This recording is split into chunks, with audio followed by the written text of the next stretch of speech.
욥의 죄를 책망했죠. 욥의 책망할 때 축성이었고 일반적인 죄관에 대해서 책망을 했습니다.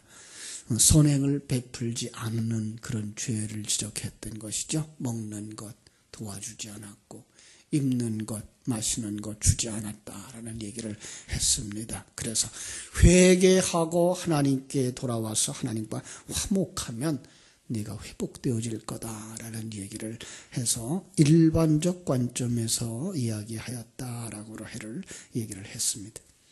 23장 24장에서 이제 욥이 답변을 했죠. 탄식하면서 나에게는 하나님에 대한 존재의식이 없다. 이건 안타까운 거죠. 그죠? 아직 거듭나지 못하기 때문에 하나님이 나와 함께 가고 계시다는 사실을 인식하지 못했다고 말씀을 했습니다.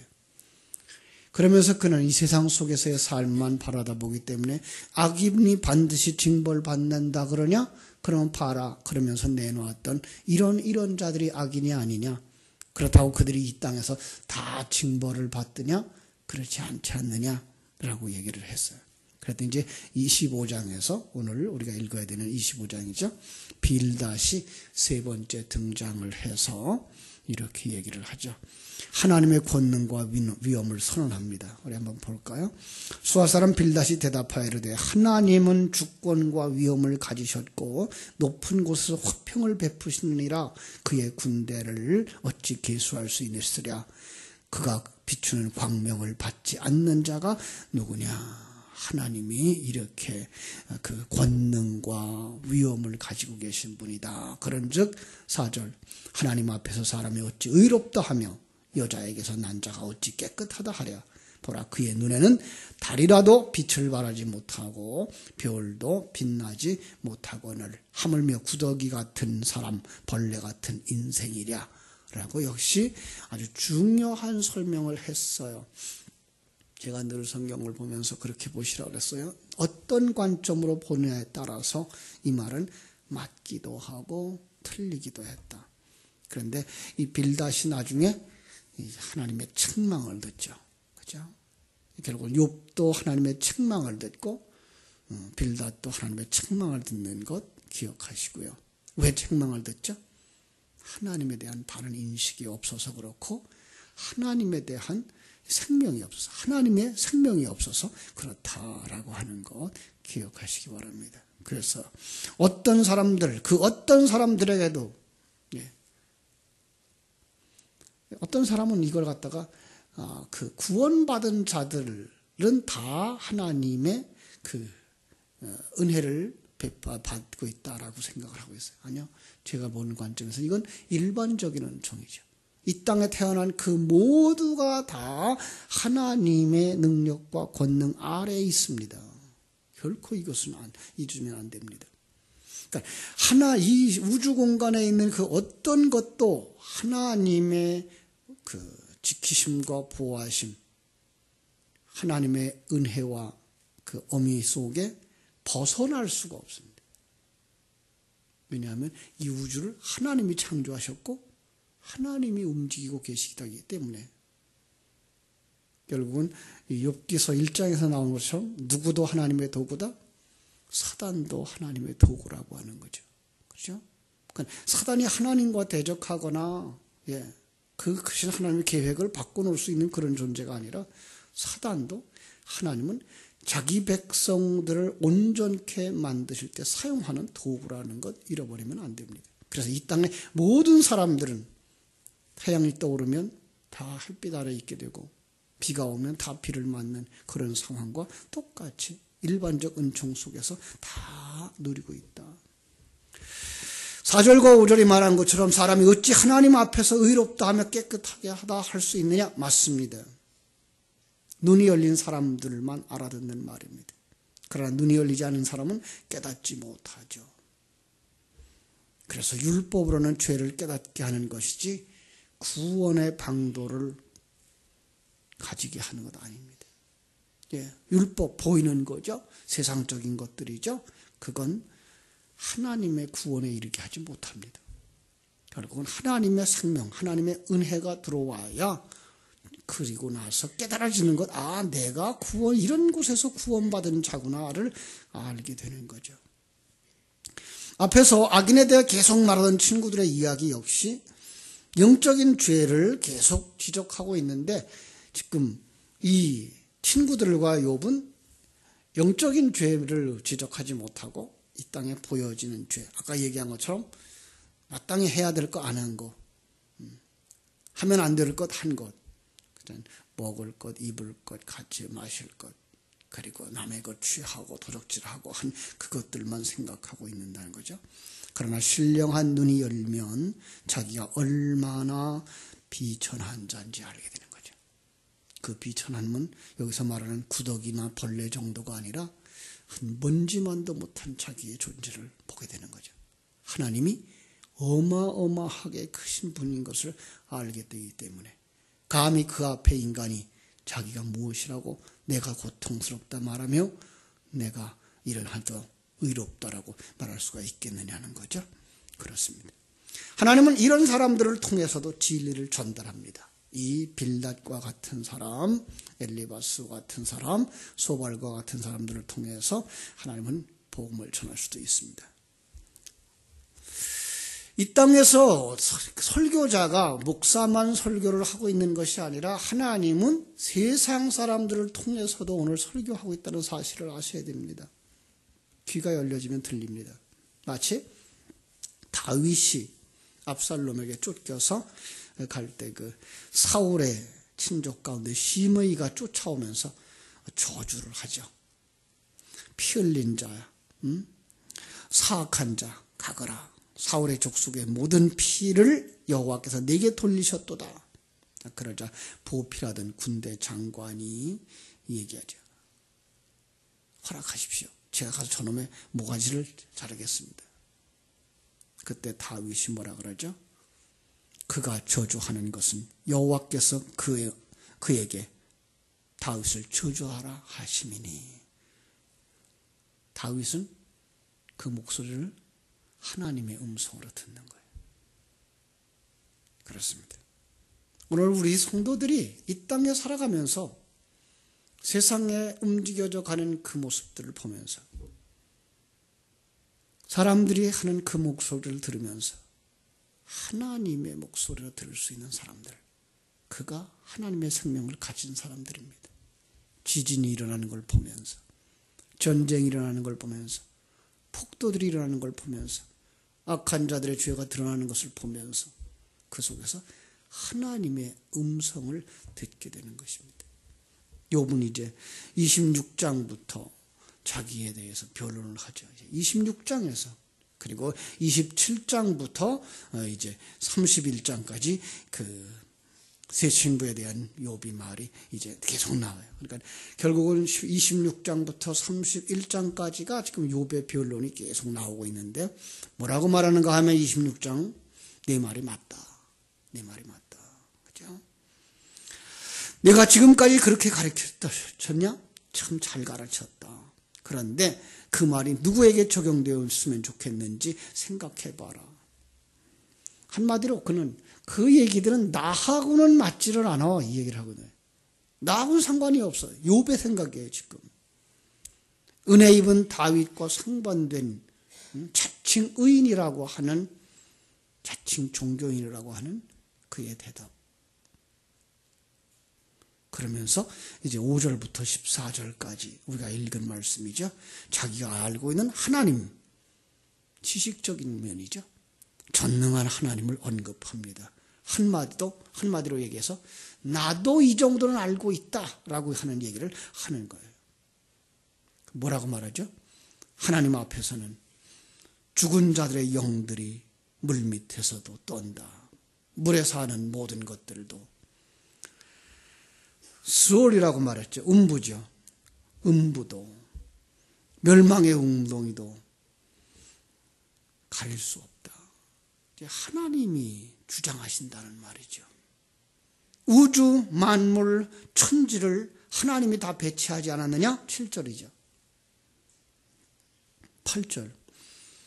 물을 구름으로 쌌지만 구름이 찢어지지 않고 있지 않느냐. 9절. 구름으로 자기의 보좌를 가리셨다. 보름달이라고 되어 있는데 이게 보좌거든요.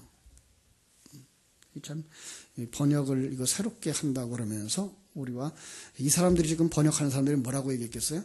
구름이 가리우는 건 당연히 달 정도겠지라고 보는데 성경이 보고 있는 구름은 하나님의 영광이고, 그죠?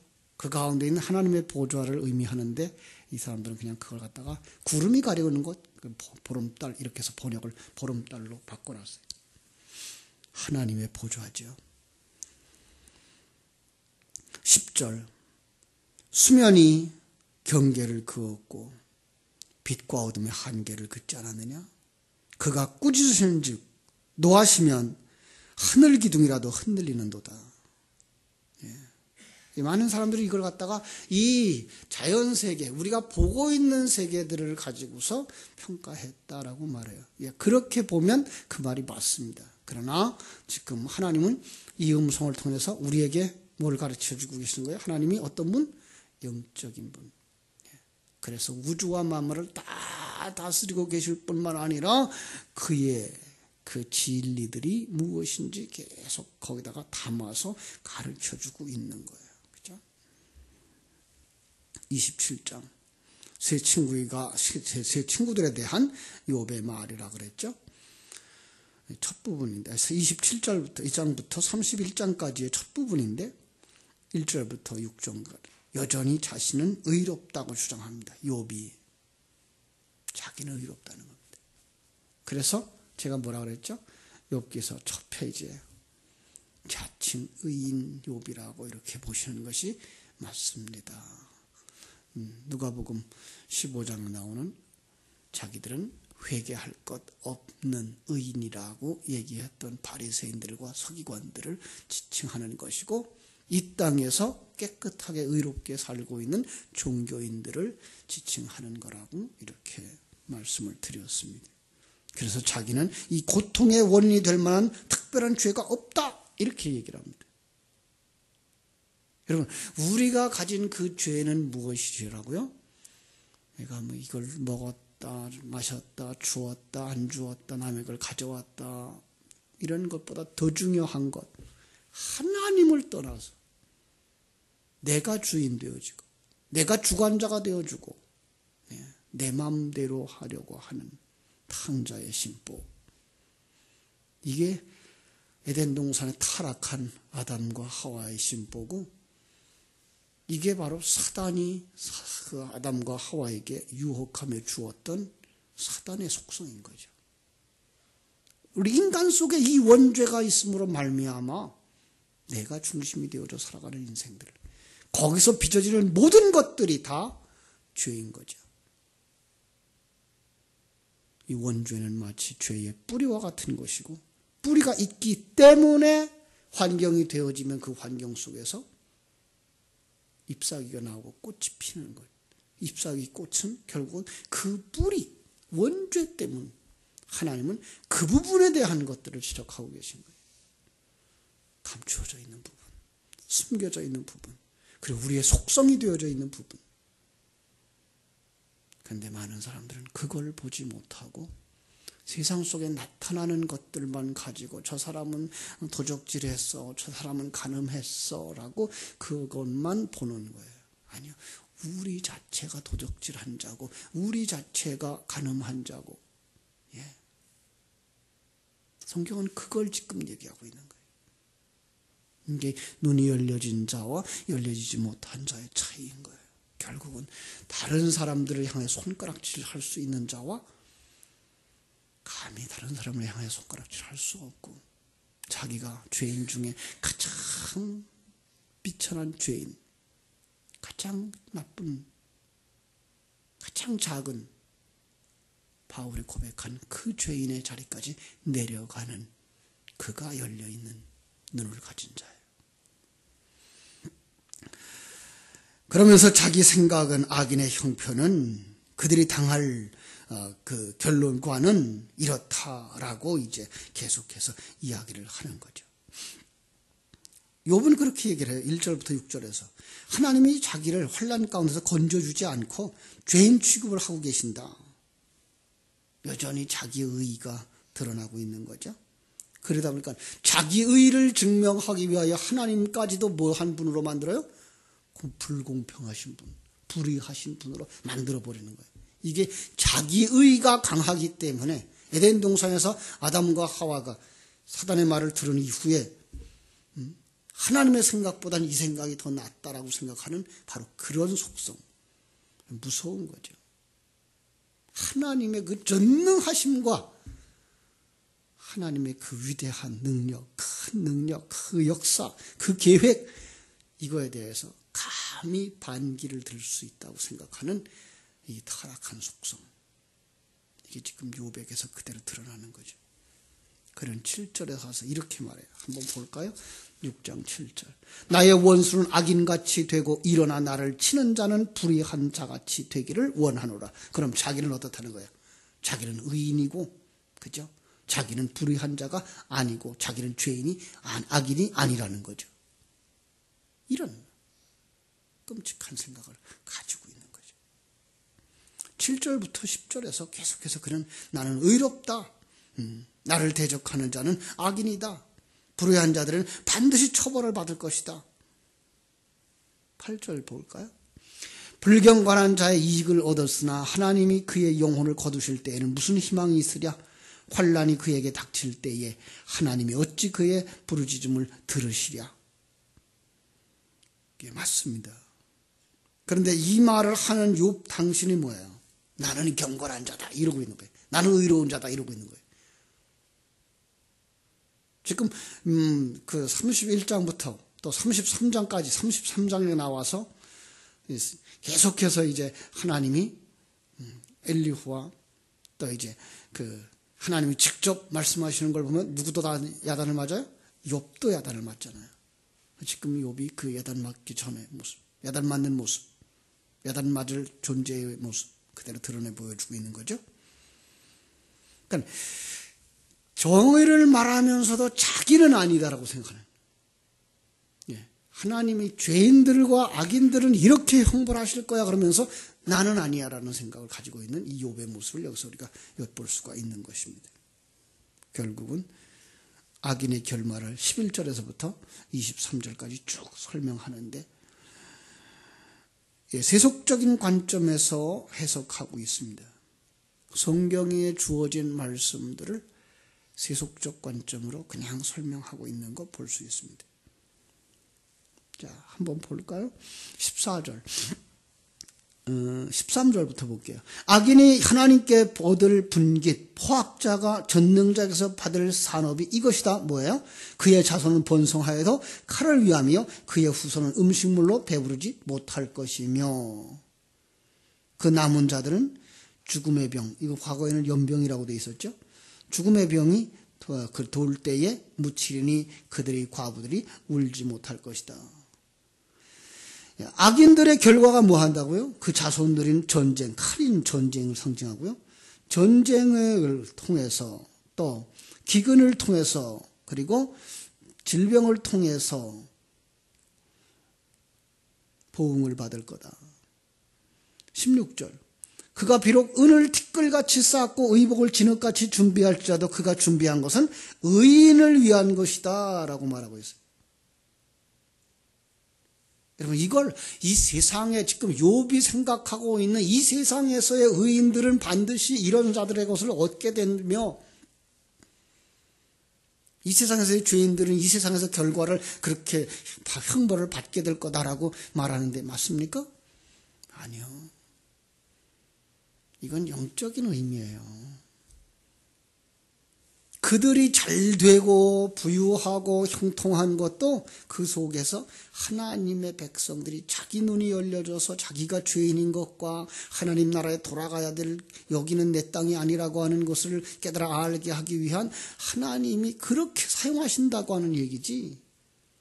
이 땅에서 죄인들의 것 다 의인들에게 준다? 아니죠. 우리는 그런 생각하면 안 되죠. 할 수도 없고요. 그리고 그 결과 이 세상에서 의인들이 잘 먹고 잘 살거나 악인들이 다 파멸되어지지 않는 것 우리가 보고 있잖아요. 영적인 겁니다. 이 세상 잠시 잠깐인 거 기억하시죠? 이 세상 기껏 해봐야 100년입니다. 7, 80년, 100년입니다. 우리의 세계는 영원한 나라, 1000년도 아니고 만년도 아니고 시간과 공간에 한계가 없는 나라. 그 나라에 들어갈 하나님의 백성들을 만드는 기간으로 여러분의 일생을 하나님이 사용하고 있는 것이기 때문에 여러분들은 그것 가지고 의인과 선인을 판단할 이유가 없어요. 성경은 의인과 또 불의한 자를 어떻게 판단해요? 하나님의 생명을 가졌느냐, 하나님의 안목을 가졌느냐, 하나님의 진리를 가졌느냐, 그것이 바로 의인이고 그게 바로 하나님의 백성이고, 그 하나님의 생명이 없는 자, 그가 아무리 선하게 살아간다고 할지라도 그들은 죄인이고 그들은 악인이고 그들은 이 땅에서 파멸될 거다. 이 땅이 멸하는 그 시간에 그들은 다 망하고 말 거다라고 하는 이야기를 하고 있는 것 보셔야 됩니다. 그렇습니다. 참으로 하나님께서 우리들에게 이렇게 신령한 눈을 열어주셔서 성경 속에서 일반적 계시 속에서 하나님의 일하심을 볼 때에만 우리는 뭐 할 수 있어요? 아, 지금 하나님이 나와 함께 하시는구나. 나를 만들어가고 계시는구나. 하나님이 우리를 지키시고 보호하시는데 불병거와 불말을 통해서 생명과 진리의 말씀을 통해서 한순간도 졸지도 아니하시고 주무시지도 아니하시고 우리를 지키시고 보호하시고 만드시는구나. 그래서 우리는 이 모든 것들을 가지고 하나님 앞에 감사할 수 있는 자, 모든 것을 합력하여 선을 이루시는 그 하나님 앞에 나아갈 수 있는 것입니다. 여러분의 눈이 열려지고 귀가 열려지고 감각이 살아나서 이 하나님이 함께 하심을 경험하시고 그 하나님을 더욱더 가까이 가고 의지하는 믿음의 사람들로 굳게 서게 되기를 주님의 이름으로 축원합니다. 기도하겠습니다. 하나님 우리 아버지, 눈이 열려지지 아니하면 보이는 것만 가지고 이건 선한 것이며 저건 악한 것이고 이것은 의로운 것이고 저기는 불의한 것이고, 그래서 이 땅에서 분명히 성경이 말한 것처럼 결과가 일어날 거야 라는 생각을 가지면서 살아가는 사람들이 됩니다. 그러나 하나님께서 신령한 눈을 열어준 사람들은 이 세상의 것에 연연하지 아니하고 이 세상 속에서 나를 만들고 계신 하나님의 백성들을 만들고 계신 하나님의 손길을 보게 되며 그 전능하신 하나님이, 나를 사랑하시는 그 하나님이 오늘 나와 함께 하시고 이 우주 안에 함께 하시고 역사 속에 함께 하시고 하나도 참새 한 마리도 벌레 한 마리도 하나님의 그 지켜주시고 보호하시고 섭리하심 속에서 소외될 수 없다고 하는 사실, 벗어날 수 없다고 하는 사실을 깨달아 알게 됩니다. 그래서 하나님이 나와 함께 하시며 지키시고 보호하시며 나를 만들어가고 계신 이 사실을 인해서 찬송할 수 있게 되어지고 그 하나님의 사랑이 얼마나 큰지 알아서 감격할 수 있게 되어지고, 그리고 그 하나님께 내 주권을 다 맡겨드리며 주님, 이제부터 나는 종으로 살아도 좋습니다. 하나님이 내 생명의 주관자가 되십시오. 내 일생의 주관자가 되십시오. 내 가정의, 내 산업의 주인이 되십시오 라고 고백하며 살아갈 수 있는 자들이 되게 하시는 줄로 믿습니다. 그를 칭찬하시며 그를 품에 안으시며 그에게 의의 세마포옷을 입혀주시고 가락지를 끼워주시고 신발을 신겨주셔서 그래, 내가 하늘나라의 아들이다, 내가 그리스도의 신부다 라고 품어주실 줄로 믿습니다. 저희들이 이 놀라운 영적 세계를 보기 때문에 주어진 환경 속에서 찬송하며 감사하며 살아갈 수 있도록 은혜를 덧입혀 주옵소서. 이 새벽에 그 큰 은혜로 우리 모두를 충만히 채워주시옵소서. 예수님의 이름으로 기도하옵나이다. 아멘. 하늘에 계신 우리 아버지, 이름이 거룩히 여김을 받으시오며 나라의 임하옵시며 뜻이 하늘에서 이룬 것 같이 땅에서도 이루어지이다. 오늘날 우리에게 일용할 양식을 주옵시고 우리가 우리에게 죄 지은 자를 사하여 준 것 같이 우리 죄를 사하여 주옵시고 우리를 시험에 들게 하지 마옵시고 다만 악에서 구하옵소서. 대개 나라와 권세와 영광이 아버지께 영원히 있사옵나이다. 아멘. 자유롭게 기도하시기 바랍니다.